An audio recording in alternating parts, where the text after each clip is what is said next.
Assalamualaikum warahmatullahi wabarakatuh. Bismillahirrahmanirrahim. Alhamdulillahirabbil alamin wa bihi nasta'in 'ala umuri dunya waddin. Wassalatu wassalamu ala sayyidina mursalin sayyidina maulana Muhammadin wa ala alihi wa sahbihi ajma'in. Allahumma faqihna fid din wa 'allimna ta'wil. Qala musannifu wa ta'ala wa nafa'ana bihi wa bi ulumi fid dharain. Amin ya rabbal alamin. Amma ba'du. Bismillahirrahmanirrahim. Kita lanjut At-Tirmidzi halaman 204 ini versi PDF halaman 204. Bab majaa annahu yubda'u bis-shafa qabla al-marwah, tentang sa'i. Jadi kemarin kita bahas tentang tawaf, ini sekarang kita bahas tentang sa'i hadisnya. Bismillahirrahmanirrahim. Bab majaa annahu yubda'u bis-shafa qabla al-marwah. Wa bilaqal hadatsana Ibnu Abi Umar qala akhbarana Sufyan bin Uyainah an Ja'far bin Muhammad an abihi an Jabir anna Nabiyya sallallahu alaihi wasallam hina qadima Makkah fatafa bil baiti sab'an wa atal maqama faqara'a wa tahidu min maqami Ibrahim musalla fa shalla khalfal maqam thumma atal hajar fastalamahu thumma qala nabda'u bima bada'a Allah bi fa bada'a bis safa wa qara'a inna safa wal marwata min sya'airillah. Qala bisa hadha hadisun hasanun sahih wal amal ala hadha inda al-ilmi annahu yabda'u bis safa qabla al marwah fa in bada'a bil marwah qabla safa lam yujzihi wa yabda'u bis safa wa talafa al-ilmi fi man tawafa bil bait wa lam yatuf bayna safa wal marwah hatta kharaja min Makkah fa in dzakara wa qaribun minha raja'a fa tawafa bayna safa wal marwah wa in lam yadhkur hatta ata biladahu ajza'u wa alayhi damun wa qala Sufyan ats-Tsauri wa qala ba'dum in taraka tawaf bayna safa wal marwah hatta raja'a ila biladi fa innahu la yajzi'u wa huwa qawlu Syafi'i qala at-tawaf baina safa wal marwah wajibun la yajuzul hajj illa bihi. Jadi kalau mau sa'i itu diawali dari Bukit Safa ya, kemudian Marwah. Jadi Kanjeng Nabi itu ketika sampai ke Mekah kemudian beliau tawaf 7 kali. Kemudian ketika melewati makom Ibrahim membaca wattahidu min maqami Ibrahim musholla. Nah, setelah selesai tawaf 7 kali kemudian sholat sunnah 2 rakaat sejajar dengan dia di belakang makom Ibrahim. Kemudian beliau menyentuh Hajar Aswad. Nah, kemudian beliau sa'i dari Safa, yang memulainya dari Safa. Kemudian baca ayat inna safa wal marwata min syairillah. Jadi kalau kita biasanya kalau di sana ketika selesai tawaf menuju area sa'i atau mas'ah, karena di sana itu pintunya banyak nih, kadang itu kita bingung gitu ya, ini mana lewatnya gitu ya. Kadang kita itu ketika mau masuk ke mas'ah atau tempat sa'i itu lewat pintu yang dekat dengan Marwah. Jadi loh kok dekat sama Marwah bukitnya gitu ya. Maka kita harus jalan dulu ke Bukit Safa. Ya. Jadi mulainya harus dari Safa, tidak bisa dari Marwah. Jadi startnya ya Safa Marwah gitu ya. Safa Marwah, Safa Marwah, sampai 7 kali putaran nih. Nah, ketika sa'i itu tidak seketat seperti tawaf. Kalau tawaf itu kan seperti sholat nih. Jadi tawaf itu seperti sholat, harus suci dulu, harus wudhu dulu, suci dari hadas dan najis, kemudian harus menutup aurat, ya kayak kita sholat gitu. Nah, tapi kalau sa'i itu tidak seperti itu. Jadi kalau seumpama kita tidak berwudhu dalam keadaan suci, ya tidak apa-apa sa'i gitu ya. Nah, jadi sa'i itu lebih untuk syaratnya lebih ringan ya, tidak seperti tawaf yang seperti sholat gitu. Nah, Kalau di sana itu juga sa'i itu ada 3 atau 2 lantai gitu ya. Kayaknya 3 kayaknya. Nah, kalau biasanya itu lebih suka sa'inya itu di lantai 2 malahan. Jadi kalau sa'i di yang bawah itu rasa-rasanya itu lebih berat nih karena ada turunannya gitu ya. Jadi kalau mau naik ke bukit itu kan naik dan turun, naik turun gitu ya. Tapi kalau di lantai 2 itu tidak ada naik turunnya, jadi rata semua gitu ya. Nah, biasanya seperti itu. Jadi kalau tawaf biasanya di bawah, ya, di dekat Ka'bah itu ya, di pelataran Ka'bah.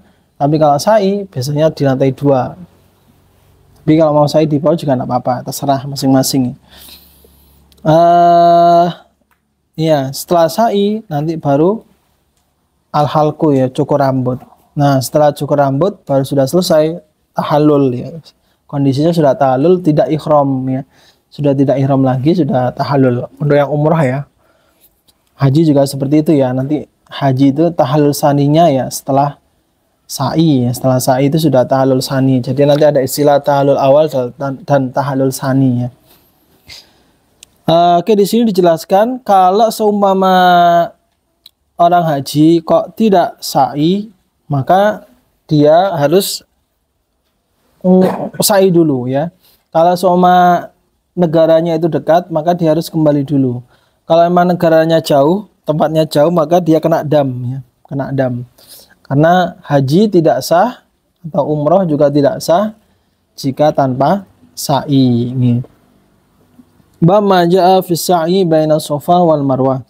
Wa bila qala hadatsana Qutaibah qala ahbarana Sufyan bin Uyainah an Ahmad bin Dinar an Tawus an Ibnu Abbas qala inna ma sa'a Rasulullah sallallahu alaihi wasallam bil baiti wa baina Safa wal Marwah liyuriyal musyrikin quwwatahu qala fil bab an Aisyah wa bin Umar wa Jabir. Nah, qala bisa hadis Ibnu Abbas hadis hasanun sahih wa waladi yastahibbuhu al-ilmi ayas'a baina Safa wal Marwah fa illam yas'a wa masya baina Safa wal Marwah ra'ahu jaizan. Nah, dulu itu Kanjeng Nabi sa'i itu salah satunya juga untuk memperlihatkan kepada orang musyrik bahwasanya Islam itu kuat gitu ya. Karena saat itu Islam masih sedikit ya, umat Islam masih sedikit, masih lemah. Nah, kemudian Nabi itu sa'i bareng-bareng biar kelihatan kompak, biar kelihatan Islam ini kuat, maka beliau melakukan sa'i ini. Oke. Wa biqal hadatsana Yusuf bin Aisyah qala akhbarana bil Fudail an Atha bin Sa'ib an Katsir bin Juhman qala ra'aitu bin Umar yamshi fil mas'a faqultu lahu atamshi fil mas'a baina Safa wal Marwah faqala la in sa'aitu faqad ra'aitu Rasulullah sallallahu alaihi wasallam yamshi wa ana syekhun kabir qala Abu Isa hadha hadis hasanun sahih wa qad rawa Sa'id bin Jubair an Ibnu Umar nahwahu. Bama jaa fi tawaf raqiban. Tawaf dengan naik kendaraan. Wa bila qala hadatsana Bishr bin Hilal As-Sawaf Al-Basri qala akhbarana Abdul Warith wa Abdul Wahhab Al-Thaqafi an Khalid Al-Khada an Ikrimah an Ibnu Abbas qala tawafan Nabi sallallahu alaihi wasallam ala rahilatihi fa idan taha ila rukni asyara ilaihi qala afil bab an Jabir wa Abil Tufail wa Ummi Salamah qala bisa hadis Ibnu Abbas hadis hasanun sahih. Waqad qariya qaumin al-ilmi ayatu farajul bil baiti wa bil Safa wal Marwah raqiban illa min udrin wa waqalu asy-Syafi'i. Tawaf mengelilingi Ka'bah atau tawaf sa'i ya, mengelilingi Bukit Safa Marwah itu boleh dengan naik kendaraan. Terutama bagi yang udzur ya. Bagi yang udzur, yang berhalangan, sakit, nah itu boleh naik kendaraan. Adapun yang tidak udzur, kalau di sini dikatakan kalau Imam Syafi'i itu makruh ya. Tapi ada kaul yang lain yang mengatakan tidak apa-apa atau khilaful aula. Ada yang mengatakan tidak apa-apa, orang sehat naik skuter tidak apa-apa ya. Jadi biasanya itu ada di sana itu ada jasa ya, jasa untuk naik kendaraan atau skuter ya, skuter gitu atau skuter metik. Jadi bisa tawafnya naik kendaraan atau sa'inya saja atau tawaf dan sa'i. Tentu bayarnya agak mahal ya biayanya gitu ya. Biasanya patungan gitu ya. Jadi bisa mungkin ya sesekali nyoba gitu ya. Sekali kalau punya uang lebih ya coba pakai naik gitu ya kendaraan. Karena ada yang mengatakan tidak apa-apa ya. Meskipun tidak ada udzur naik kendaraan itu tidak apa-apa gitu. Mama ya fi fadlit tawaf. Ya. Wabila kalau hadasana Sufyan, ini tentang keutamaan tawaf nih. Bin Waqi qala akhbarana Yahya bin Yaman an Syarik an Abi Ishaq an Abdullah bin Sa'id bin Jubair an Abi an Ibnu Abbas qala Rasulullah sallallahu alaihi wasallam man tawafa bil baiti 50 maratan kharaja min dhurubihi ka yaumi waladatu ummu qala fil bab an Anas bin Umar qala bisa hadis Ibnu Abbas hadis gharib sa'altu Muhammadan an hadzal hadis faqala inna ma yurwa hadza an Ibnu Abbas qawluhu wa qala hadatsana Ibnu Abi Umar qala Sufyan bin Uyainah an Ayyub As-Sakhtiyani qala kanu ya'uduna Abdullah bin Sa'id bin Jubair Abdullah min Abi walau akhun yuqalu Abdul Malik bin Sa'id bin Jubair wa qad rawa anhu aidan. Nah, keutamaan tawaf salah satunya jika seorang melakukan tawaf sebanyak 50 kali maka dia dosanya akan dilebur dan dia seperti orang yang baru lahir atau bayi yang baru lahir. Nah, di sini ada yang mengatakan 50 kali tawaf itu ya selama hidup. Jadi kalau selama hidupnya hitungannya wis terkumpul 50 kali tawaf, nah maka dia diampuni dosanya, gitu ya. Bersih seperti orang yang baru lahir, bayi yang baru lahir. Nah, ketika mau tawaf itu kan ada yang tawaf sunnah ya, tawaf saja gitu ya. Jadi datang itu cuma tawaf saja. Nah, ketika tawaf sunnah itu ya tentu putarannya 7 kali. Jadi tidak bisa kita tawaf itu cuma 1 kali tok. Terus aku pengen tawaf tapi muternya pisan tok. Nah, itu tidak dihitung tawaf ya. Yang namanya tawaf itu ya harus 7 kali putaran, 7 kali gitu ya. Nah, ketika tawaf itu tawaf sunnah itu pahalanya besar ya. Keutamanya itu besar. Jadi orang melakukan tawaf saja itu pahalanya besar. Karena para ulama dulu itu sering ya senang kalau datang itu tawaf gitu ya. Datang ke masjid tawaf gitu. Datang ke masjid tawaf gitu. Jadi amalan tawaf itu amalan yang sangat agung ya, sangat utama gitu ya, tawaf ini ya. Wa ma jaa fi shalah ba'dal asri wa ba'dal maghrib lima yatuf ya, tawafnya. Tawaf sa'i. Nah, tawaf sa'i itu kan banyak sekali filosofinya. Jadi ibadah haji, ibadah umroh itu adalah ibadah yang kaya akan simbol ya, simbol-simbol dan filosofi. Kenapa kok melakukan tawaf, kenapa sa'i ya, kenapa lempar jumroh ya, jumroh akobah ya. Itu semua itu ibadah yang simbolik ya. Nah, tawaf itu ya salah satunya filosofinya bahwasanya hidup ini terus berputar ya, terus berputar, terus bergerak ya. Terus bergerak mengelilingi yang satu itu ya. Nah, sa'i juga seperti itu. Sa'i itu lebih ke simbol usaha ya, ikhtiar manusia. Jadi seorang manusia itu harus ikhtiar seperti ikhtiarnya Siti Hajar ya. Siti Hajar ketika mencarikan air untuk anaknya Sulaiman ya. Ketika cari air, lari-lari Safa ke Marwah, dan ketika sudah ikhtiar dan pasrah, ternyata Allah menurunkan, mengeluarkan air Zam-Zam. Nah, itu simbol usaha. Jadi orang sa'i itu adalah ikhtiar, berusaha, dan nanti pasrah, tawakal kepada Allah. Ini ibadah haji umrah itu banyak sekali simbol-simbolnya.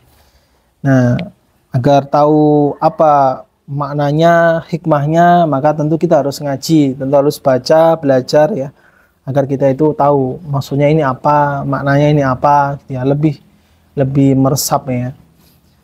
Bab majaa fi shalah ba'dal asri wa ba'dal maghrib lima yatuf. Wa bil qal hadatsana Abu Ammar wa Ali bin Khashram qala akhbarana Sufyan bin Uyainah an Abi Zubair an Abdullah bin Babahu an Jubair bin Mut'im anna Nabiyya sallallahu alaihi wasallam qala ya bani Abdi Manaf la tamna'u ahadan tawfa bihadzal bait wa shalla ayyata sa'adin sya'a min lailin aw naharin. Wa fil bab an Ibnu Abbas wa Bidar qala Abu Isa hadis Jubair bin Mut'im hadis hasan sahih. Wa qad rawahu Abdullah bin Abi Najih an Abdullah bin Babaha aidan. Wa qad ikhtalafa al-ilmi fi shalah ba'da al-'asri wa ba'da subhi Makkah fa qala ba'dhum la ba'sa fi shalah wa tawaf ba'da al-'asri wa ba'da subhi wa qala Syafi'i wa Ahmad wa Ishaq wahtaju bihadisin Nabi sallallahu alaihi wasallam. Wa qala ba'dhum idza tafa ba'da al-'asr lam yusalli hatta taghruba asy-syams. Wa kadzalika in tafa ba'da salati subhi aidan lam yusalli hatta talu asy-syams. Wa taju bi hadis Umar annahu tafa ba'da salati subhi falam yusalli wa kharaja min Makkah hatta nazala bidituwa fa shalla ba'da ma tala'at asy-syamsu wa huwa qaulu Sufyan ats-Tsauri wa Malik bin Anas. Jadi salah satu keutamaan di Mekah itu kita boleh sholat kapanpun, sholat sunnah kapanpun ya. Termasuk setelah subuh dan setelah asar. Kan kalau kita di sini ya, setelah subuh itu kan tidak boleh sholat ya. Jadi setelah subuh, habis sholat subuh itu nggak ada sholat sampai masuk waktu duha. Atau setelah asar itu nggak ada waktu sholat nih. Setelah asar, sholat asar sampai maghrib itu diantara itu tidak boleh sholat. Nah, tetapi ketika kita di Mekah itu ada kekhususan. Ya, kebanyakan ulama itu membolehkan, boleh ya, sholat setelah subuh dan setelah asar itu boleh sholat sunnah 2 rakaat itu boleh. Kalau di Mekah. Tapi kalau di luar Mekah tidak boleh. Nah, itu salah satu dari kekhususan di Mekah.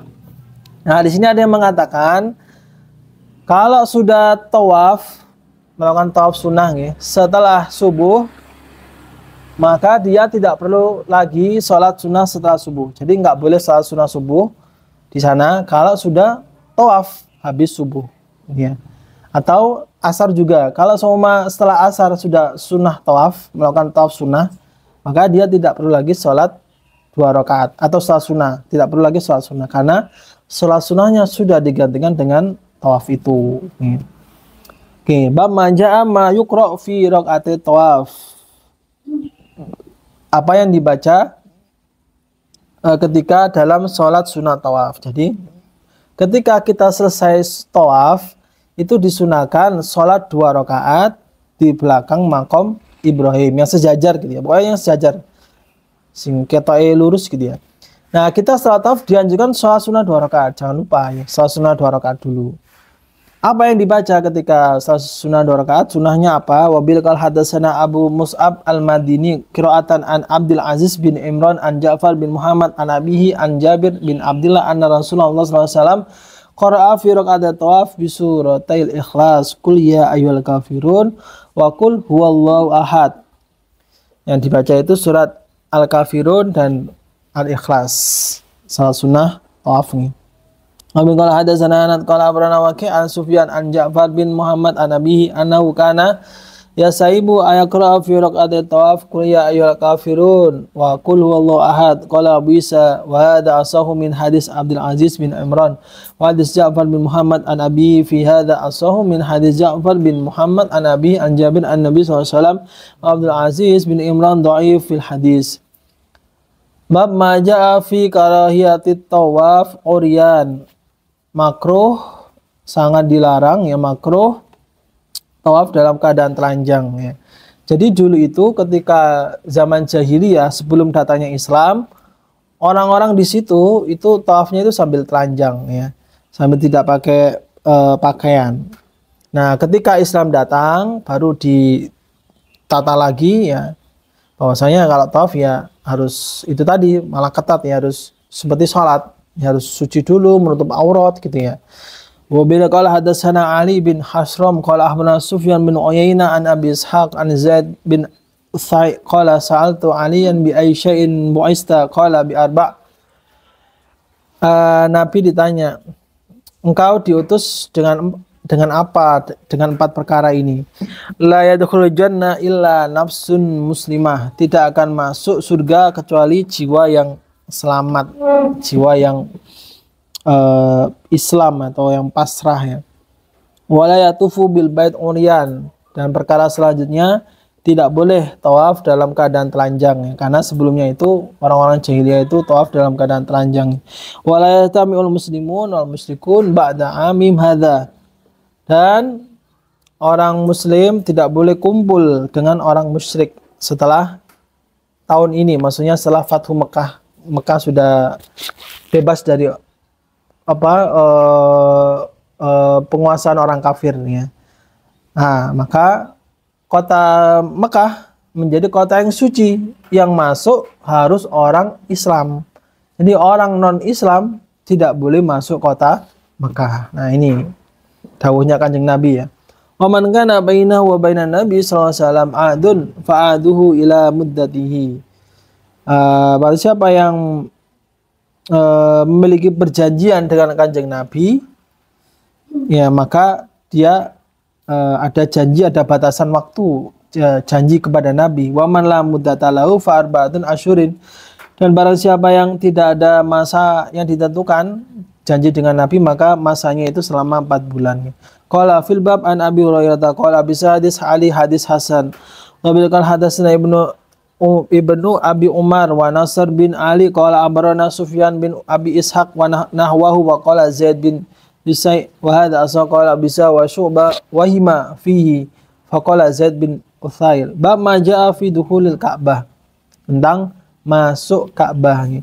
Wa bila qala hadatsana Ibnu Abi Umar qala abarana Waqi' an Ismail bin Abdul Malik an Ibnu Abi Mulaika an Aisyah qalat kharajan Nabi sallallahu alaihi wasallam min 'indi wa qarirul aini tayyibun nafsi faraja ilayya wa hazinun faqultu lahu faqala inni dahaltul Ka'bah waditu ani lam akun fa'altu inni akhafu an akuna adba'tu ummati min ba'di. Qala bisa hadis hasan sahih. Ini Aisyah berkata, Kanjeng Nabi itu keluar dari rumah dalam keadaan matanya itu berbinar ya, berbinar dan hatinya senang ya. Kemudian ketika pulang ya, ketika keluar rumah itu senang. Kanjeng Nabi itu moodnya senang ketika keluar. Ketika kembali ke rumah ya, ketika balik ke rumah, Nabi itu dalam keadaan sedih gitu ya. Kemudian tanya sama Aisyah, loh kenapa Kanjeng Nabi kok sedih gitu ya? Tadi keluar rumah moodnya bagus, senang gitu ya. Kok pas balik rumah kok sedih gitu ya. Dia Nabi menjawab ya, tadi itu saya masuk Ka'bah ya. Masuk ke Ka'bah ya, aku ya wawaditu anilam akun fa'altu. Jika aku seandainya ingin melakukan, maka aku takut memberatkan umatku setelahku. Jadi Kanjeng Nabi itu takut kepikiran sama umatnya, kalau umatnya Kanjeng Nabi itu keberatan sama agama Islam ini, sama syarat-syarat Islam. Jadi Kanjeng Nabi itu memikirkan ya, prihatin dengan umatnya, takutnya umatnya itu keberatan dengan agama ini gitu ya. Jadi Nabi itu selalu memikirkan umatnya, yang dibilang umatnya gitu ya. Ya. Nah, ini rasa kepedulian, keprihatinan umat Kanjeng Nabi ya terhadap umatnya itu sangat besar ya. Bab ma ja'a fi shalah fil Ka'bah, salat di dalam Ka'bah. Wa bila qala hadatsana Qutaibah qala akhbarana Hammad bin Zaid an Amr bin Dinar an Ibnu Umar an Bilal anna Nabiyya sallallahu alaihi wasallam shalla fi jawfil Ka'bah qala Ibnu Abbas lam yusalli walakinnahu kabbar. Kanjeng Nabi itu pernah salat di dalam Ka'bah ya, di tengah-tengah Ka'bah. Ada yang mengatakan beliau tidak sholat, cuma bertakbir saja gitu. Qala fil baban Usama bin Zaid wal Fadl bin Abbas wa Utsman bin Talha wa Syaibah bin Utsman. Qala Abu Isa hadis Bilal hadis hasan sahih. Wal amal alaihi inda athir al-ilmi la yarawna bis-shalah fil Ka'bah ba'san. Ulama berbeda pendapat, bolehkah sholat di dalam Ka'bah? Ada yang mengatakan boleh saja gitu ya. Wa qala Malik bin Anas la ba'sa bis-shalah nafilah fil Ka'bah wa kariya ayusolil maktubah fil Ka'bah. Menurut Malik bin Anas, makruh salat maktubah, salat fardu makruh, tapi kalau salat sunnah tidak apa-apa. Wa qala Asy-Syafi'i la ba'sa ayusolil maktubah wa tatawwu fil Ka'bah li anna hukman nafilah wal maktubah fit taharah wa qiblah sawaun. Kalau Imam Syafi'i kebalikannya, salat sunnah tidak apa-apa, salat fardu juga tidak apa-apa, salat di dalam Ka'bah itu tidak apa-apa, baik yang fardu maupun yang sunnah. Bab ma jaa fi kasril Ka'bah. Tentang ya fi kasril Ka'bah. Saya baca hadisnya ya. Wabil kal hadatsana Muhammad bin Ghailan qala akhbarana Abu Dawud an Syu'bah an Abi Ishaq an Al-Aswad bin Yazid an Ibnu Zubair qala lahu hadisni bima kanat tuqdi ilaika ummul mu'minin ba'asana Aisyah faqala hadatsani anna Rasulullah sallallahu alaihi wasallam qala laha laula anna qaumaka hadisu adil bi jahiliyah la hadamtul Ka'bah wa ja'altu lahu babaini qala falamma malaka Ibnu Zubair hadama wa ja'ala laha babaini. Merenovasi Ka'bah ya, merombak Ka'bah. Jadi Nabi itu dulu pernah ingin membuat pintu yang direnovasi itu pintunya. Pintunya itu jadi dua gitu ya. Nah, kemudian baru terlaksana itu pas zamannya Zubair ya. Pas zamannya ketika yang menguasai saat itu adalah Ibnu Zubair ya, dan dijadikan dua. Tetapi berjalan sejarah kemudian dirubah lagi menjadi satu pintu. Jadi banyak perubahan ya, renovasi dalam Ka'bah ini. Kalau bisa ada hadis hasan sahih. Bamaja fi shalah fil hijr, salat di dalam hijr Ismail. Hijr Ismail itu yang sekarang itu yang melengkung itu ya. Yang melengkung dekatnya Ka'bah itu namanya hijr Ismail. Wa bin qala hadatsana Qutaibah qala akhbarana Abdul Aziz bin Muhammad bin Alqamah bin Abi Alqamah an Abi an Aisyah qalat kuntu uhibbu an adkhulal bait fa usalli fi.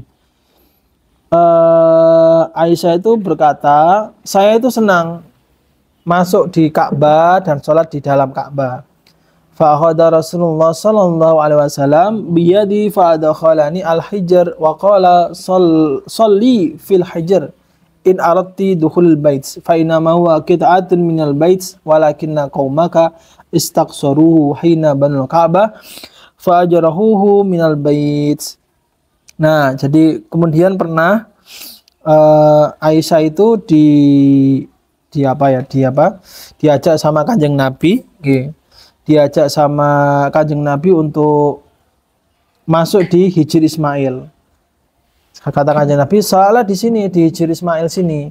Karena Hijr Ismail ini adalah bagian dari Ka'bah. Jadi dulu Ka'bah itu ya kotaknya itu sampai Hijr Ismail. Nah, kemudian mengalami perombakan, perubahan sampai akhirnya Ka'bah semakin kecil seperti sekarang dan sisanya itu adalah Hijr Ismail yang masih ada sekarang. Jadi ketika seorang sholat di Hijr Ismail, maka dia sama saja sholat di dalam Ka'bah, sama aja. Nah, ini salah satu keutamaan nih. Jadi kalau kita atau ada orang pengen sholat di dalam Ka'bah, maka dia bisa sholat di dalam Hijr Ismail itu, di lengkungan. Dan sholat di Hijr Ismail itu salah satu perbuatan yang susah untuk dilakukan. Ya, sangat-sangat susah ya, sama seperti kalau pengen menyentuh Hajar Aswad itu sangat susah. Tapi masih susahan masuk di Hijr Ismail menurut saya ya. Jadi di sana itu ada hal-hal yang susah untuk dilakukan ya, seperti mau menyentuh Hajar Aswad, apalagi mencium itu sangat susah. Termasuk sholat di Hijr Ismail itu sangat susah karena dijaga ya, dijaga. Dan ada waktu-waktu tertentu ketika dibuka pintunya itu dan bisa masuk itu ada waktu-waktu tertentu. Ketika musim haji, Hijr Ismail itu ditutup. Ya. Jadi ketika memasuki musim haji, ketika masuk bulan Syawal, Dzulqa'dah, Dzulhijjah, Muharram itu masih banyak jamaah di sana. Itu Hijr Ismail tidak dibuka sama sekali, ditutup terus. Jadi kemarin ketika haji itu ya Hijr Ismail ditutup terus. Tapi ketika tidak di musim haji, biasanya sama pemerintah setempat itu dibuka. Maka ketika umroh ya di bulan-bulan ini, seumpama di bulan Rabiul Awal, Rabiul Akhir seperti sekarang ini, mungkin biasanya itu dibuka. Itu pun masuknya itu rebutan, susah gitu ya. Nah, kalau kita seumpama bisa masuk ke sana, itu kita sama saja sholat di dalam Ka'bah ya.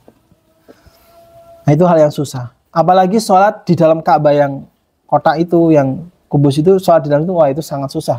Bisa sholat di sana, tapi hanya orang-orang tertentu, orang-orang khusus seperti seorang tokoh-tokoh ya, tokoh-tokoh ulama dan tokoh-tokoh pemimpin. Seperti presiden kita yang kemarin itu Jokowi, nah itu bisa ya pernah masuk di dalam Ka'bah. Jadi yang masuk Ka'bah itu hanya orang-orang khusus, orang-orang tertentu ya. Nah ini ya, kalau kita tidak bisa sholat di yang Ka'bah itu, ya udah sholat di Ismail kita usahakan. Tapi itu tadi ya agak susah nih. Bab maja fi fal hajar aswad wa ruknil maqam. Ya keluar dari keutamaan dari Hajar Aswad dan rukun Yamani dan makom Ibrahim. Jadi di situ kan ada Hajar Aswad, ada rukun Yamani, pojok-pojok tapi yang Yamani, dan ada makom Ibrahim. Wa bi qala hadatsana Qutaibah qala abrana Jarir an Anta bin Sa'ib an Sa'id bin Jubair an Ibnu Abbas qala Rasulullah sallallahu alaihi wasallam nazala al-hajar aswad minal jannah wa huwa asyaddu bayadan minal laban. Jadi dulu sejarahnya apa? Hajar Aswad. Hajar dulu itu tidak aswad, tidak hitam, tapi putih. Jadi batu itu dulu itu warna putih yang diturunkan dari surga. Jadi itu adalah batu surga warna putih, dan putihnya itu sangat putih seperti warna susu. Fasawwadathu khotoya bani Adam. Nah, berjalannya waktu warnanya berubah menjadi hitam karena disentuh oleh manusia. Ya, manusia yang banyak dosanya. Dan warnanya berubah menjadi hitam seperti sekarang. Nah, ini sejarahnya seperti itu. Nah, jadi ini juga sebagai isyarat ya, sebagai isyarat atau sebagai apa? Ya, bahwasanya batu itu bisa menyerap energi ya. Jadi batu Hajar Aswad itu yang dulunya putih karena sering disentuh oleh manusia yang energinya negatif, banyak dosa, maka batunya berubah warna menjadi hitam ya, karena disentuh banyak orang. Nah, ini misalnya apa? Batu itu bisa menyimpan energi, makanya ada apa orang-orang itu antusias atau suka dengan cincin ake gitu ya, cincin batu ake, suka-suka batu-batuan ya. Kenapa ya? Karena itu tadi batu itu bisa menyerap energi, bisa menyerap energi positif ya, bisa menangkal energi negatif, yaitu batu-batu ya. Ya, maka kalau kita lihat di rumah ada batu-batu tertentu, nah itu biasanya ada energinya ya. Ya, cincin yang ada batu-batu ake, nah itu bisa menyerap energi ya. Nah, sama ini dalilnya mana? Nah, ini seperti Hajar Aswad ini. Jadi kalau batu-batu ake yang kita gunakan untuk hal-hal positif, untuk ibadah, nanti otomatis batu itu akan menyerap energi positif dan bisa menangkal energi-energi negatif. Ya, energi negatif itu bisa tertangkal oleh batu-batu. Dan memang saya juga sudah tanya Gus Faruk ya, benda-benda yang memiliki apa ya, yang bisa menyerap energi yang paling kuat itu adalah memang dari batu. Jadi kalau kayak besi, kalau logam-logam yang lain itu penyerapan energinya tidak sebesar seperti batu yang menyerap energi. Jadi memang batu itu bisa menyerap energi, dan kalau kita dekati itu kita kena energinya, positifnya gitu ya, masuk gitu ya. Qala fil bab an Abdullah bin Umar wa Abi Hurairah qala bisa hadis Ibnu Abbas hadisun hasanun sahih. Wa qala hadatsana Qutaibah qala akhbarana Yazid bin Zurai' an Raja Abi Yahya qala sami'tu Musa fi an Hajib qala sami'tu Abdullah bin Umar wa yaqulu sami'tu Rasulullah sallallahu alaihi wasallam yaqul inna ruknal wal maqam yakutani min yakutil jannah. Nah, dikatakan rukun Yamani dan makom Ibrahim itu adalah permata dari permata surga. Jadi itu ibarat permata surga ya. Makom Ibrahim dan rukun Yaman itu seperti permata surga. Tomasallahu nurahuma walau lam yatmis nurahuma la do'ata ma bainal masyriq wal maghrib. Allah telah menghapus cahaya keduanya. Jadi makom Ibrahim dan rukun Yaman itu ada cahayanya, ada energi cahayanya dari surga. Tapi sama Allah sudah dihapus, sudah pudar ya. Jika Allah tidak menghapus cahaya itu, kalau dulu itu ada cahayanya ya, tapi dihapus. Jika Allah tidak menghapus cahayanya, maka cahayanya bisa menerangi jarak antara timur dan barat. Itu cahaya bisa menerangi antara jarak timur dan barat. Cahaya dari makam Ibrahim dan rukun Yamani. Maka kita itu dianjurkan menyentuh rukun Yamani. Itu lebih gampang ya, lebih gampang daripada Hajar Aswad. Dan juga mendekat ke makam Ibrahim, dia mendekat aja menyentuh gitu ya.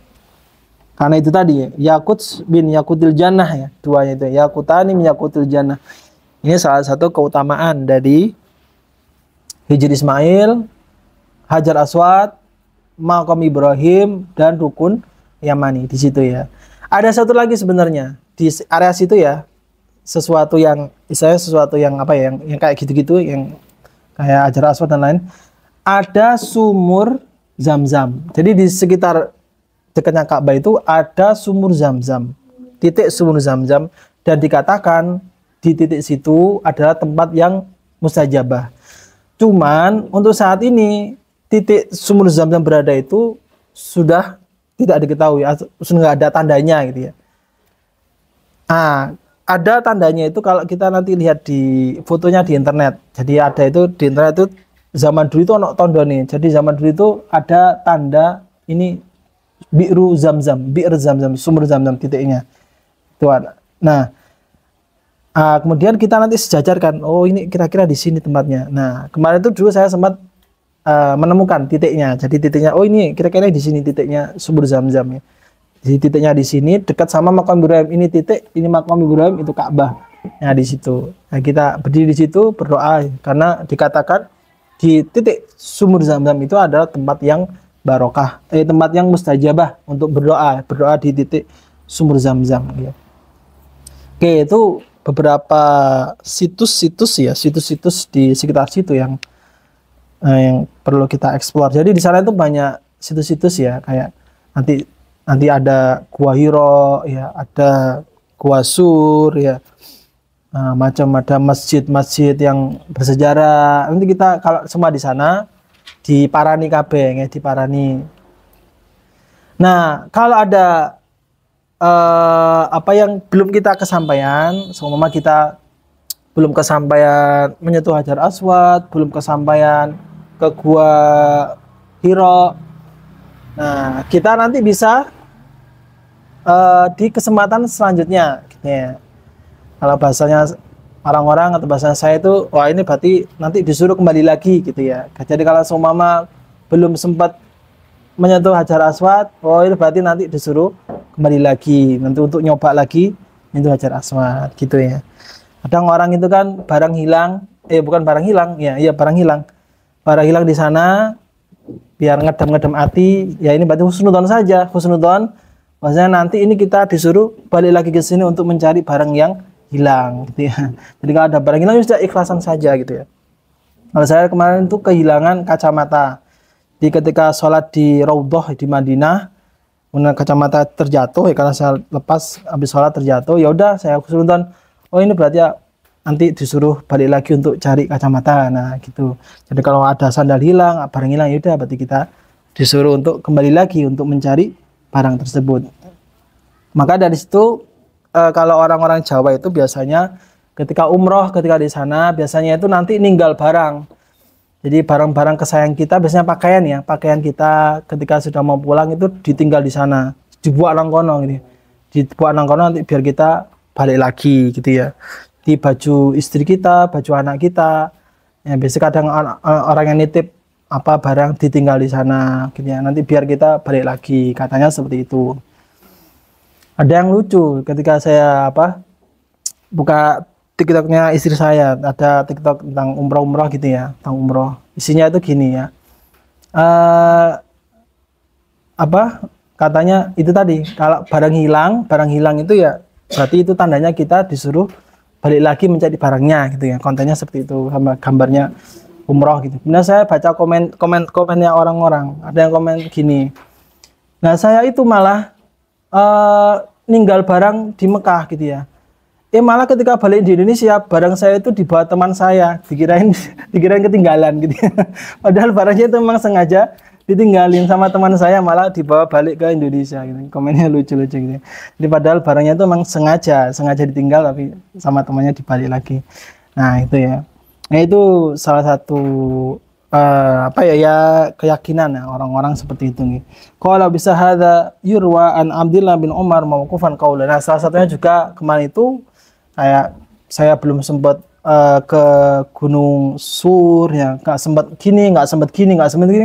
Ya saya cuma dalam hati oh ini berarti nanti nextnya selanjutnya disuruh balik lagi untuk melakukan ini gitu, melakukan ini lagi gitu ya. Wa fihi an Anas aidan wa hadis gharib. Oke, mudah-mudahan kita semua bisa ke sana nggih, bisa ke Mekah Madinah, bisa melaksanakan umrah dan haji. Amin. Wallahu a'lam bishawab. Rabbi fa'fana bi barakatihim minal husna bi hurmatihim wa amit.